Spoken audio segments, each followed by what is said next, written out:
porté par l'imam Ahmed. Préparez-vous, vous aussi, vous qui m'entendez aujourd'hui, à un sort pareil à celui-ci. Qu'un jour, vous serez enveloppé d'un linceul, que vous serez dans un cercueil, qu'on vous posera dans un trou, et que vos proches, vos amis, et ceux qui vous sont le plus chers, vous abandonneront seuls dans ce trou. Et à ce moment-là, il n'y aura que vos actions. Et il y a plein de musulmans et de musulmanes aujourd'hui qui ne pensent plus à ce jour. Alors qu'on voit partout des gens mourir. Des gens qu'on connaît, des gens qu'on ne connaît pas. La question qu'il faut se poser, lorsque l'on va mourir, qu'est-ce qu'on va prendre avec nous? Es-tu satisfait de ta situation, mon frère, ainsi que toi, ma sœur? Es-tu atteint de fatuité al-ujb? Penses-tu que tu es assez prêt pour rencontrer Allah si tu meurs tout de suite? Si ce n'est pas le cas, qu'attendons-nous pour pleurer des larmes chaudes de regret? Qu'attendons-nous pour revenir vers Allah? D'abandonner le haram? Non, on a tellement été séduit par le diable qu'aujourd'hui malheureusement on a des mauvais objectifs, mauvaise fréquentation, on vise tout ce qui mène à la perte. Combien de gens sont morts autour de nous? Combien de janazas auxquels tu as assisté? Combien de morts tu les as vus dans leur cercueil? Tu as prié sur eux, des gens que tu connaissais, que tu aimais, ils sont partis, et tôt ou tard ça sera ton jour. Et la question qu'il faut se poser et se répéter, c'est moi, quand je vais mourir, qu'est-ce que j'aurais laissé derrière mon dos? Allah tabaraka wa ta'ala a dit, la mort que vous fuyez va certes vous rencontrer, ensuite vous serez ramené à celui qui connaît parfaitement le monde invisible et le monde visible, et qui vous informera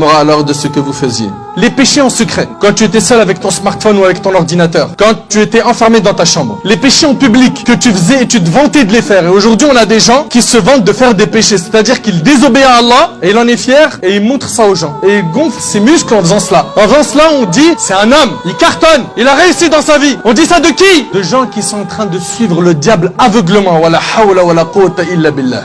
Combien de fois t'as entendu des rappels? Combien de fois t'es venu à la mosquée? Combien de fois on t'a dit reviens vers Allah? Combien de fois on t'a dit lâche le haram? Combien de fois on t'a dit ce que tu fumes va te détruire dans la vie d'ici-bas et dans l'au-delà? Combien de fois on t'a dit l'argent sale ça paye mal? Combien de fois t'as entendu les relations illicites avec le sexe opposé dans notre religion c'est haram? Mais tu t'en moques!